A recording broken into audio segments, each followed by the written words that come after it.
Welcome to Business Aspirin, pain relief for business. Clint Junell has managed a restoration company in Dallas since 2008 and is one of the top drying experts in his region. Clint is also the co-founder of JobDocs, a software developed to help his team manage their overwhelming volume of projects. On the podcast, Clint brings together business managers and leaders to share with you how they have overcome their business pains and how you can too. And now, here's your host, Clint Junell. Hey, everybody. Welcome to Business Aspirin, your podcast with Clint Junell. I am your host, Clint Junell. And on today, I have my very dear friend, Dan Cassara with Core Group. Dan, how are you? I'm good. How are you? I'm doing well. I'm excited to have you on. Yeah, for sure. I am very excited to have you as part of what we're doing. So you know a little bit about what I'm trying to accomplish here. And the goal is really that as a podcast, we have listeners that are trying to grow a restoration business or a service-based business of some kind. And they're just trying to get to the next milestone or trying to figure out how to solve, the cresting the $1 million mark or potentially the 3 to 5 million range where they're trying to figure out how do I get over that? Now that I've gotten there, I need to figure some things out. And so I thought you would be spectacular in terms of a conversation to give us some nuggets of information as we kind of go in through this podcast series and figure out where we are. So for me, let's start with who is Dan and talk to me about you and talk to me about your business and what you're doing. And let's just kind of get it kicked off. Great. Yeah. So I'm Dan Cassara. I am the founder and CEO of a company called Core, or Core Group as we're referred to. We are essentially a restoration industry, a property restoration industry platform. We are a national network of best-in-class property restoration service providers. And we offer to those providers the ability to affiliate themselves and be a part of a system that's bigger than themselves. So like many large systems, we try to attract companies who are already successful, but are looking to kind of crest that next level and trying to be a part of something bigger. So we offer up opportunities from how to affiliate with other successful companies in the industry, we give them tools and best practices and resources. Sometimes behind the scenes help. Sometimes it's management coaching. It just depends on what each of our members kind of look for. But it's considered the most exclusive group in the industry and the hardest industry group to get into. But for good reason, because we attract the very best contractors in the space. So very excited to be here. Yeah, well, I'm glad to have you here. So let's talk about that for a minute in terms of there are other companies, or it's portrayed in the industry at times that there are other companies that function like Core. Mm-hmm. I know a little bit about what Core is and does because I'm affiliated with you guys, but that's not really the case. So let's talk a little bit about what makes Core unique. Why are you different as a company than, say, any of the other groups that are TPAs or franchise models or any of those things that exist? What's different about Core? Well, I mean, you kind of already said it. So you've got franchise groups, and you join a franchise group or you're part of a franchise group generally to affiliate yourself with a national brand. That brand's goal, in theory, is to help you grow, whether it be by distributing work to you or giving you opportunities in your market, or essentially just being affiliated with the brand in general. That usually is the big value add to a traditional franchise model. Core is unique in that we're sort of like a multi-leg stool. We have multiple sides to our business.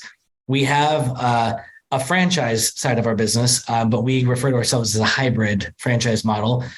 We don't require companies to fully change their name. One of our tiers of contractors, you can become sort of co-branded. So if you were, XYZ Restoration, you could be Core by XYZ. That feels more like the traditional franchise model where we not only give you all the best practices and resources and you change your name, but we really dial into how we can help you accelerate as a business. Then we've got two other tiers. One is called our Core member tier, our middle tier. This is for companies who have been in business a minimum of 3 years and generating a minimum of $3 million in revenue for 3 consecutive years. And they can sort of co-brand or co-label themselves as part of Core. So again, XYZ Restoration, a member of Core. And then we have our Core Elite group, which your company is a part of and we're proudly a part of. And these are for companies that have been in business a minimum of 10 years and doing a minimum of $12 million in revenue. And these are really the big players in our industry. And so for those folks, it's also affiliation with a larger group.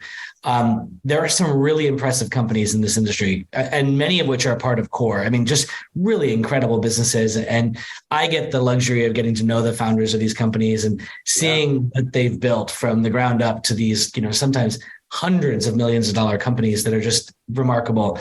But they're smart enough to realize they can't do it themselves and they have to be a part of something bigger.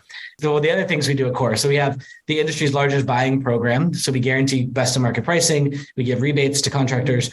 And then we operate, most contractors refer to it as a TPA, although we don't believe it's like a TPA. It's the un-TPA. It's a managed repair network that's focused on high net worth carriers and commercial clients. The difference is that we're constantly striving to use the contractor's lens, and that's a little bit different than other programs in the industry. So we're not just being a service mechanism for the carrier per se or the client. We're always looking at it from the contractor's lens. How can we better that experience? How can we get the contractor paid faster? How can we smooth the process? How can we get rid of some of the fake work that's kind of involved in some of those programs? And really get to the root of what we're all here for, which is to serve other people. I mean, we are in the service industry. We are in the business of restoring people's lives, as the industry says all the time. But when you start to throw in some of that noise in between, you start to forget like why you're really here. And so it's really about building a platform that allows our service providers to serve that customer, do a great job at doing so, hopefully get them paid faster, and try to really expedite that process. So that's really what Core is. And Core does a bunch of other things. We've launched Core University. We're doing some other really cool stuff that I can't yet announce yet. Yeah, sure. But some really cool things. But there's no other company like ours that has as many complex pieces to it. Some of them will do a little bit of this, a little bit of that, but not quite all that we do. And we're not striving necessarily to be the biggest platform, but we want to be the best. And in doing so, we're on track to being one of the biggest, but just how it works. But, but we really do care about the companies that we affiliate ourselves with. We're not afraid to, fire customers, sometimes even insurance carriers, to say that, it's not a good fit for our contractors. And that's very different than some of the other programs on the market too. Very unusual. Yeah. Well, then, so what you're saying here, like it's a ton of nuggets of information just in that we'll try to circle back to and see if I can remember all the things that you brought up. But that's one of the reasons I was willing to affiliate with you. And if you recall one of our early conversations, like I push back, right? And I'm willing to go, hey, this doesn't feel quite, I don't like what's happening here. Yeah. And you've been great to navigate all of that and put the things in place and do what you say. And I think that's important. One of the things that you brought up earlier, you're talking about, there are some requirements to be in Core. And I think that's significant too, in terms of what you're doing as a company and allowing members to play in the Core pool. Mm-hmm. What does having these requirements do for a company? Say somebody's looking to grow a company. What does that do for them? And then how does somebody that doesn't meet these requirements right now learn from that and gain some of the value of knowing there are requirements to being part of a group that's national and growing? Yeah. Well, so it's interesting. We have some pretty interesting stats. So part of our process in being a Core member is you have to first, there's a series of calls that happen. We could do what's called a discovery call. We tell you a little bit about Core at about 100,000 feet. This is kind of what we do. And then if you're intrigued enough to say, yeah, I want to take this further, then you do what's called Discovery Day, where you come to Austin, Texas, where we're based, and you do this Discovery Day, and you get to spend time with our team. And now the big reason that that's important to us, it's not required in a lot of systems, right? They don't require you to come in and invest that time. But part of why we require that is that we find that there is one trait that's unique amongst Core companies.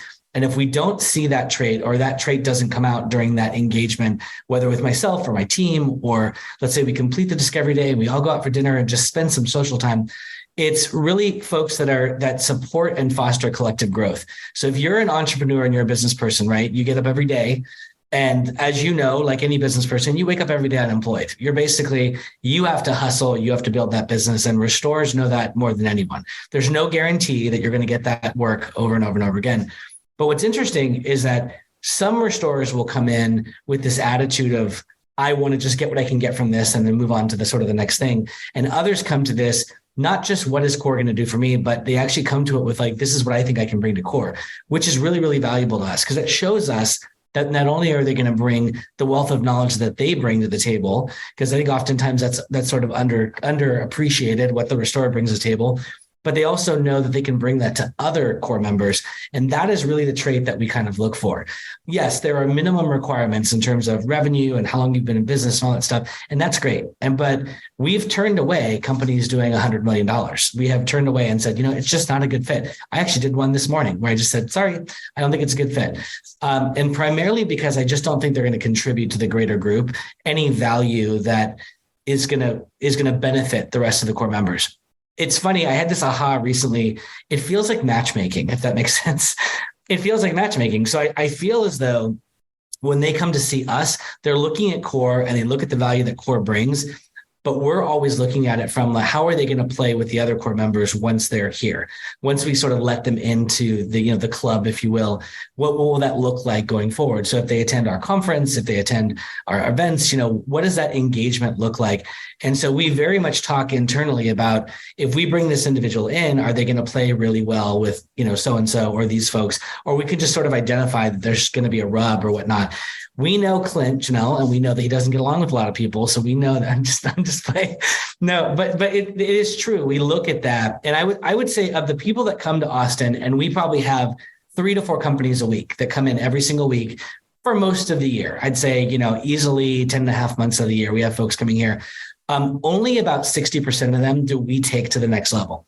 And then of those folks, that's when we start to really look at the company. So we look at the backgrounds and the owners and the financials, and are they solvent, or is this maybe their last lifeline that they're just looking for one thing to kind of we identify all of that. And then of that 60% that move forward, I would say 80% of that group, we then move to the next level. And then the final step is actually member approval. So even though we may think a company is fantastic, we may tee those folks up to the rest of the members, and the members say, we don't think it's a good fit.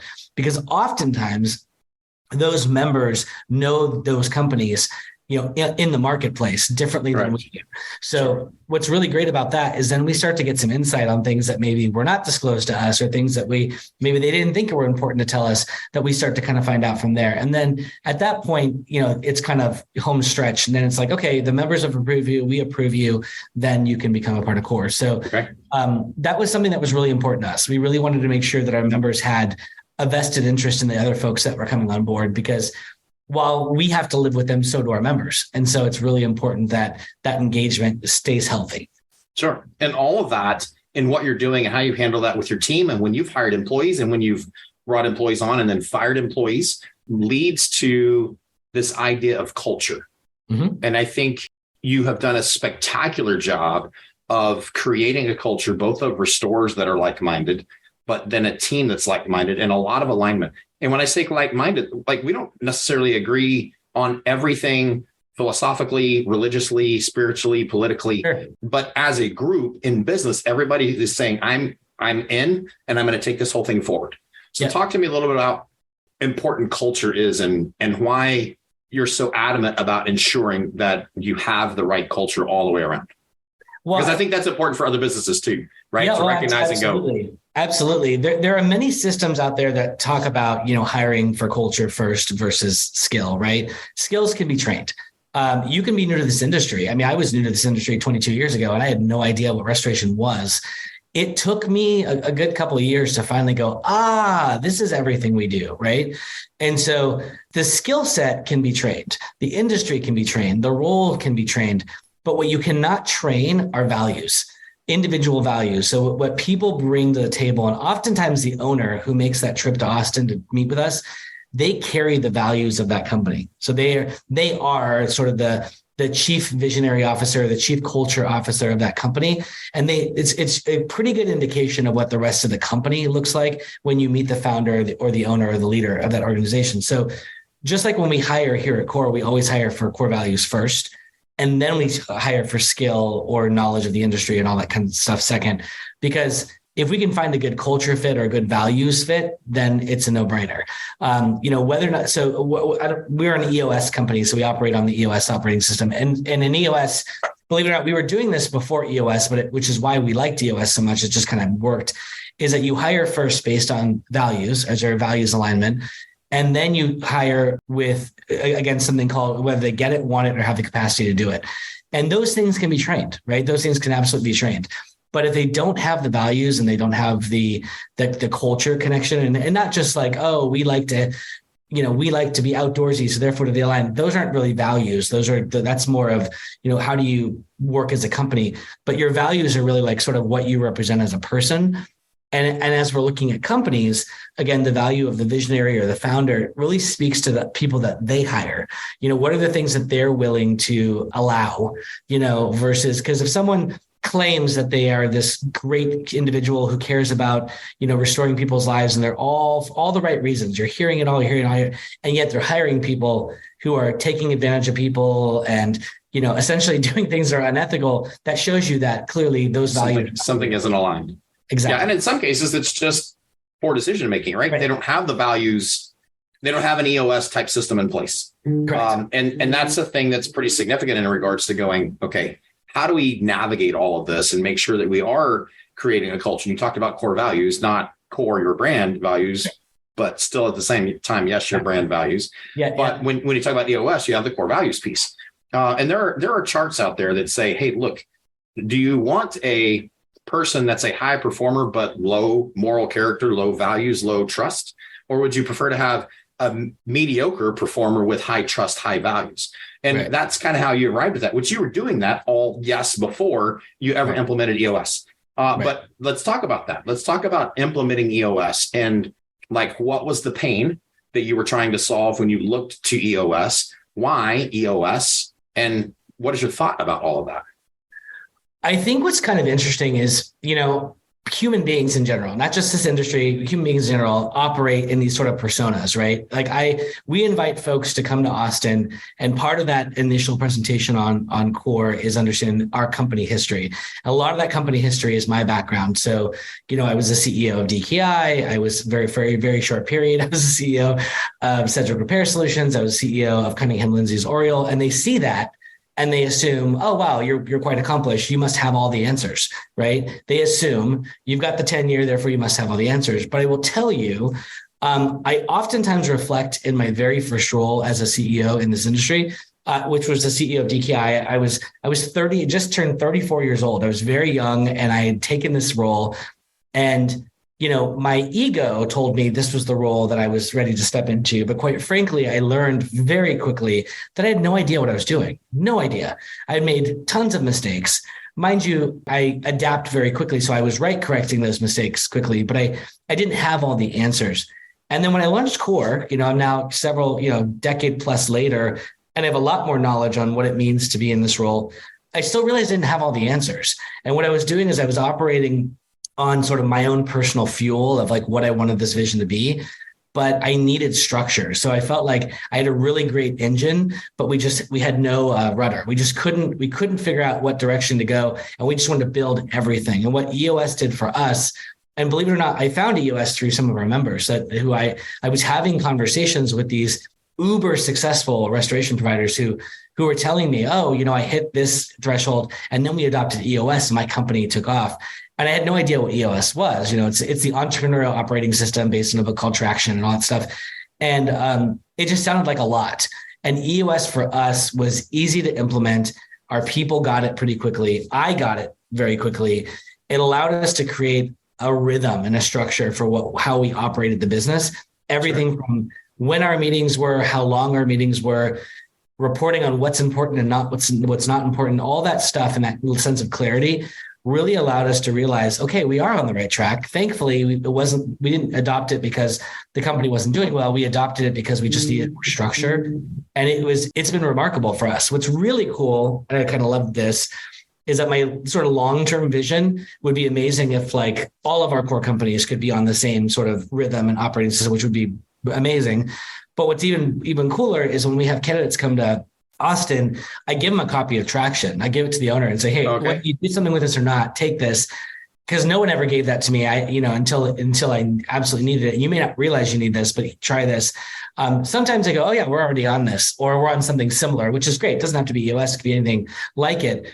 But what's cool is they take that copy, and even if they don't join Core, I always think to myself, wouldn't that be cool if they actually adopted that and those companies become better operators? Because at the end of the day, whether you join us or not, like, I just want restorers to be successful. I don't really care whether they join us or not. I mean, it's great if they do, right? But at the end of the day, I just want better companies out there, because there are everything. There's like 50,000 property restoration service providers in the United States. And it's like, there are so many that, and there's so many different kinds and quality. There's just so many different types of restorers that I think that if we can have more great business people out there, the better this industry will be. And I think, let me ask you this then. Would you recommend to everybody listening to this that they implement some kind of system? Yes. 100%. Would you recommend everyone they go to either Audible or Amazon and grab a book copy of Traction by Gino Wickman? Yeah. I mean, I think it's the easiest one. Yeah. I mean, yeah. I'm with you, right? Like I like it. I know we have some friends that are using some other systems, and I think those systems are probably great too. But you'll find there's a lot of similarities, right? In those systems, or they're referring to almost the same thing, but in a slightly different way, So yeah. And there's things like on the EOS side of things where they refer to your quarterly rocks. And I'm like, I'd prefer a different name than rocks personally, but okay, fine. Right. Like I can live with that. And so I would say to solve a lot of pain points in and around culture and core values, implementing something like EOS based off the book Traction would be vital to help you have a good foothold, a good base starting point for 100%. Growth in your company. Yeah. So if you're out there listening to this podcast and you're hitting some kind of plateau, or you're struggling with various different issues for whatever reason, check this out and see if going through this process actually helps. And some of the process is, in fact, a little painful in and of itself. Mm-hmm. Agreed? Well, yeah, especially when it comes to people, because what this forces you to do, if you already have a team, whether it's a small team, I remember we implemented this with a team of folks where you had a founder and you had 2 of his children working for the company, and then a 4th person, small company. And and he was like, "Oh, we're too small for EOS." I said, "No, you're not. You're not. You can lay the foundation for your growth." And he discovered very quickly that, that he had the wrong people on the bus, right? And so what this does is it does force you to have to make some decisions. And sometimes you're having to let go a really loyal and valuable employee who you believe has been, that you feel almost this sense of obligation to, but you start to realize as you grow that they're not coming with you. They're just not elevating with you. So many cliche, statements out there about how people you surround yourself have to be elevating with you. Otherwise, you have to leave them behind, unfortunately. So I definitely recommend implementing a system like this, because it's pretty common, especially in the services industry, where you have a founder who is a really good technician who can't get that person, he or she can't get themselves to being a really good business person who can then hire other great technicians, right? And I think that having this structure in place allows business owners to realize, number one, they can't do it all themselves, right? They may think they're the visionary and the person leading the organization, but really they're more operations, and they need to hire a visionary, which is actually a big wake-up call for a lot of people. But at the end of the day, you're still accomplishing the same thing, which is your business is more successful. You're taking all the right steps, and it may hurt your ego a little bit, but the reality is it's helping you. So what difference does it make? Yeah, sure. So let me ask you this then. As you've implemented EOS, has there been a time in implementing an operating system or in the business where you followed the process and knew it was the right decision and executed on, say, terminating someone? And we know that EOS talks about the 48 hours of pain, right? It's going to hurt for a little bit. Yeah. So clearly sometimes that stings and you're worried about the next step. But have you made the decision following the systems that you've put in place that you believe was the wrong decision at the end of the day? Or has it turned out to be the right decision every time? It's turned out to be the right decision. Yeah, it absolutely has. I don't know. I think that, this whole, hire slow, fire fast, that sounds good in principle, but what it fails to acknowledge is there's people involved in that, right? There are lives. And when you have someone who's maybe in the wrong role or the wrong seat, and that they were recently married, they just had a first child, they maybe just bought a mortgage that they can just barely afford, and that pain, it's very difficult to then think about that person as well, I'm just going to let them go because they're in the, it's not working or whatnot. So I'm a strong believer of, right person, right seat. Maybe they're in the wrong seat. And so it's a matter of maybe it's a matter of shifting people to the right seat, which we have, and that has been ultimately very successful. But if it's the wrong person, I can't ignore that. And no, we've made decisions to let people go even before EOS, just because it wasn't a fit. And it's been some of the best decisions we've ever made. Right. And so I would say, like, I know that same kind of pain too, right? I look at it and I go, oh God, like, what are we going to do if we get rid of this person? Who's going to fill this gap? How are we going to, I'm going to have to take this stuff on myself. I'm going to have to navigate this for a while until we find somebody and get somebody back in play. But the book talks about this 48 hours of pain as opposed to the next 9 months of pain. And so as a nugget for those listening, I would say, like, that's vital. Like, pay attention to the fact that you know something needs to happen. And the pain that is resulting from having that person on your team right now is only going to continue. Now, in your case, in my case, both of us, we care. Like, we care. We love hard, right? We love our teams. We care about our teams.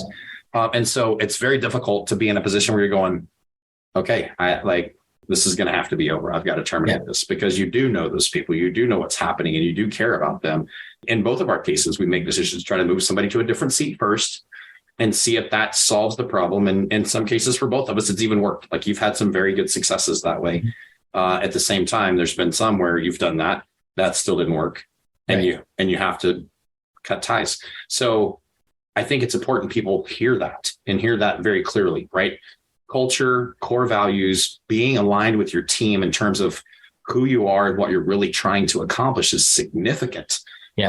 Because skills, again, right? We can teach people how to do various different things without any real major problems, but the skills can be taught, like what you said earlier. Well, what's interesting, as a business leader, you will have, the more your company grows, right? The more human beings that you employ and you get them, in the sort of the rhythm of things, you will have some employees who will come to you and will identify an employee who you already know is not a good fit, right? You know, they're not in the right seat or even in the right company. And you've got other employees who, whether they verbally or just demonstrate through their actions that they don't believe, this person, call them John, Susie, whoever, like, this person doesn't belong here. And the longer you as a business person hold off on making that decision, the more damage you're actually doing to the rest of your organization, because people start to believe that you tolerate a level of, whether it's mediocrity or, unethical behavior, whatever that is for that scenario, or just simply that they're not pulling their weight to move the organization forward. The rest of your team realizes this is what you're willing to tolerate. And if that's true, willing to tolerate, that's when you lose people. You're going to lose your best people just because you kept your worst. And so I'm absolutely guilty of that, right? I've been through that because I care enough about the people to try to prevent pain for them, right? Oh, we can fix it. I think we can fix it. Exactly. And maybe part of that's arrogance on my part. Maybe part of it is caring too much, because I try to do the right thing to my own detriment, right? If it's the right thing, take care of them, do something for them. But at some level, we got to make that decision. So everybody out there, hear me saying, like, you got to make the decision at times, and it's important. Yeah. So let's talk about, what is a mistake that people often make in business that's hard to fix? That would obviously be one of them. Like, hiring the wrong people is one of them. What's something else? You're not just hiring, but keeping the wrong people as well. Yeah, sure. Another, what's an example of a mistake people make in business that's hard to fix? That's so broad. It's broad in the sense there's so many things that I'm trying to narrow it down. Let's talk about something that you've experienced, a mistake that you've made that you recognize that it was hard to correct. Well, I hate to go back to what we were just talking about, but that's a good example of one where I've hired folks. Sometimes you make the mistake of hiring someone based on sort of their credentials.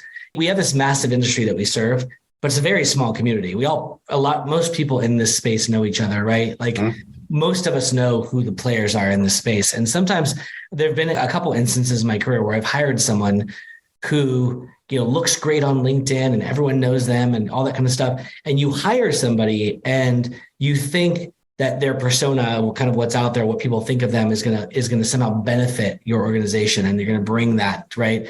But then you find out very quickly that, you've made a huge mistake. That becomes a PR nightmare as well, right? Because you're doing the right thing. You're eliminating the person who needs to go, because whether they're toxic or what, it's so many different scenarios there, but it's hard to come back from that. Right.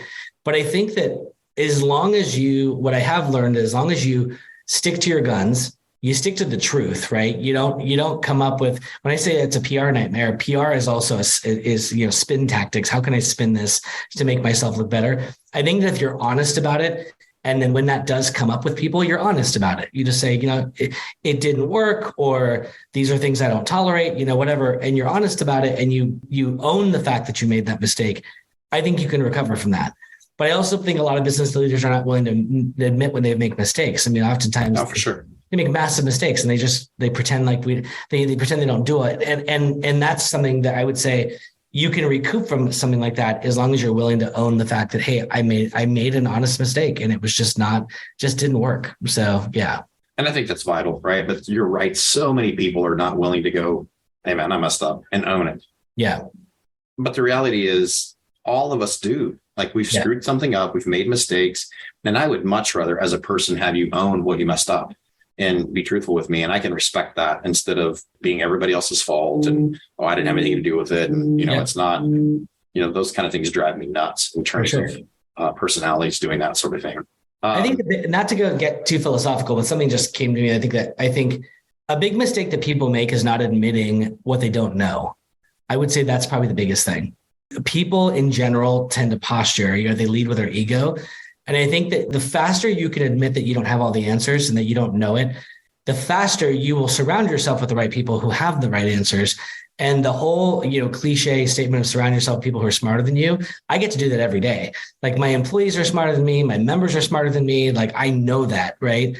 And I harness that and know that, this is the community, the tribe that I keep, because I don't have all the answers. And I think it's when you start to fall back on the I have all the answers or I know it all, you start to make really stupid mistakes, because ones that you could have avoided if you just looked to that tribe and said, hey, I don't know what to do with this, right? And so, yeah, I would say that's another one. I agree, right? And I look at that and I think about just the group that I know relatively well, the core elite members. And I think about those guys, and I'm like, man, every one of these guys is smarter than me. Like they all know what they're doing. They all seem to be put together. They have things together. I'm content to tell all of them that, right? Like I don't look at me and go, man, I look at me, how cool I am, and all those kind of things, because I recognize that there's so many people out there that have answers to questions, that have been through something, experienced something. You can't help your ignorance. If you're ignorant to something, you can't help that.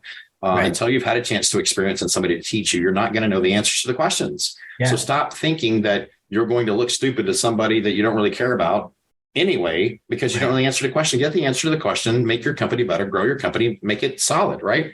And I think that's vitally important to recognize that. I tell people all the time when we have conversations about job docs and they ask so tell me a story about job docs. I'm like, well, I was running a restoration company. We were doing 300 or 400 jobs a year, and I'm not smart enough to run a restoration company. I need something to help me do that because I just don't. And even you and I have bounced back this statement regularly of building the airplane in the air. Like I've got some skill to make some things happen, but I don't know what I'm doing. And part of this, and the company's off and taking off and flying, but I can't control it, And so I think that's important to recognize. And especially in the restoration space, there's a lot of, puffed up chests, really a lot of service industry. And some of them are not necessarily being asses about it. It's just, they don't want to be seen as inferior to anyone else. And they let that take control instead of being honest. So I think that's a huge nugget too, right? Just be you. Don't drive your company into the ground or into a problem because you're unwilling to ask for an answer to a question because you believe you're supposed to already have known it and people will perceive you as being stupid. Don't. Right? What is stupid is to drive your company in the ground because you're not willing to ask a question and try to get help. Or show the world what your spouse sees. He or she knows you're not the smartest person. Right? Absolutely. But or go to an industry conference. Or your 15-year-old, right? Or you could throw your 15-year-old. If you go to an industry conference, that's always the most comical for me because I see just people that are just and there's just so much posturing and it's exhausting. It really is. It's exhausting because I imagine for those people, it's exhausting to maintain, that I'm bigger and badder and better than everyone else, right? I love where this industry is heading in a number of different ways. I love how podcasts like this are bringing value to our industry. There's other really great podcasts to talk about leading with the heart. And, there's so many really cool nuggets that are coming out of this industry because I think people are starting to realize that the status quo is just not going to cut it anymore. Right. And so, I just think it's so great to see that people are starting to wake up to the fact that, you don't have to puff your chest up and act like you're the biggest and baddest and best, because even the most successful person in this industry does not have all the answers, period. No. Well, and I gain a lot of confidence. I don't know if that's the right word. I get a lot of relief looking at places like Amazon and Walmart and these massive companies that have got a lot of things together very well. Yeah. And still have problems on some level because they can't answer all the questions and they didn't foresee whatever that was going to happen or how the market was going to turn or COVID. Then you have to just kind of evaluate that and go, look, it's encouraging to know that it's not just me. Right. Right. Yeah. There are companies that are struggling that have got a lot of teams that are putting things together. I think that's great. So I would say that's all the people listening as well. Yeah. What is something that you wish you knew when you got started? God, I think everything we've just talked about. Like, honestly, when I ask that question, I'm like, there's so many things from that. There's so many things that I that would have gotten me, here faster, whatever. There's so many things, but, I think you have to be constantly learning. I think that, you just have to constantly be a sponge. You have to constantly be learning. And I think that you have to learn to be vulnerable with people, and you have to learn to tell people what you don't realize and know, because there's so many brilliant people in our space that I just think that you could learn from, that if you would just stop and listen and pay attention. And, so I would say that's probably the biggest thing, is just constantly be learning. One of my detriments of starting as young as I did was that I was young. So, young comes with ego and like pretending, fake it till you make it, all that kind of stuff. And so, but yeah, it's very humbling when you go home and you deal with your 12-year-old daughter and your wife who go, yeah, you don't really know anything. Yes, so, you're an idiot. Yeah, Thank you. Thank you for pointing out what I already knew. So I like that you said that though, too. So part of our core values, one of our core values is cares, because we actually care about people, about our team, about the business, about the industry. But it is compassionate, adaptable, reliable, exceptional, and seeks improvement, that you just said, like constantly trying to seek improvement, because we all know technology changes, life changes, equipment changes, everything allows us to be better. We definitely drive structures differently today than we did 25 years ago. Sure. And I think that's important.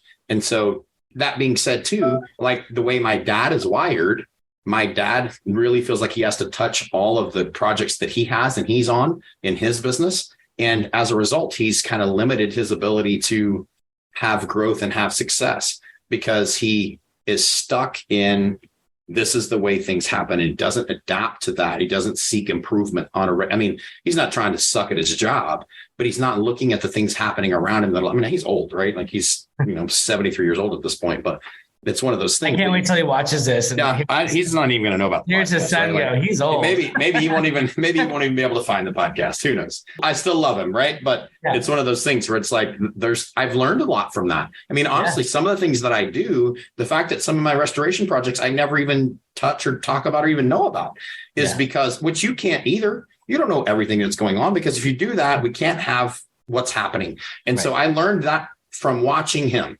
Like that's something he taught me without knowing he was teaching me, that I can't touch everything. And so I think that's great. So let's talk about, as Business Aspirin, what is a pain you've experienced recently or currently are experiencing, besides, making staffing changes and some of that, or EOS that you've experienced, and what have you done to alleviate that pain? I would say recently, I'm speaking to us as sort of a company. One of the questions you asked early on was what made us different. I think there's in this industry, I've noticed every year there's like a whole new wave of things coming in, whether it's technology or other organizations, and there's a lot of noise. And I think that we have the squirrel, issue in this industry, where there's some really great things happening in this industry, but the next new thing that comes out, our customer base, which is you, right? The restorer, will go, oh, this is the next new thing. And they'll jump very quickly to that. And so I think the biggest pain that we've noticed as an industry, as a company, is that there's a lot of noise, and there's a lot of companies that are trying to solve a piece of a problem and all this stuff. And it creates noise, right? So I'd say the biggest thing is cutting through that noise, and how can we as a company differentiate ourselves so that our customer base can still find us and know that we're here and know that we're not going anywhere. And that and I would say that's sort of the same thing for a restorer, right? There's a lot of competition. Every one of you has competition in your market. Good stuff. And so while you've got all these new infiltrating companies that are starting, and there's a lot of consolidation obviously happening in our industry. And so I think that companies need to ask themselves, how am I going to differentiate myself sort of year over year and show the market, what makes me different? Because after a while, both end user customers, carriers, agents, brokers, doesn't really matter. After a while, you just start to sound like every other company, right? They're all kind of so like, what are you doing to constantly evolve? So I think the biggest pain that we're finding as a company is how year over year can we sharpen our saw and then kind of reinvent ourselves without losing the hard work we've already done. Because at core, we're very brand conscious. We want to make sure that like we're steadfast in the communication and what we put out there. And we don't want to like re-evolve every year. So they go, God, they don't know what they want to be when they grow up, because we're always changing.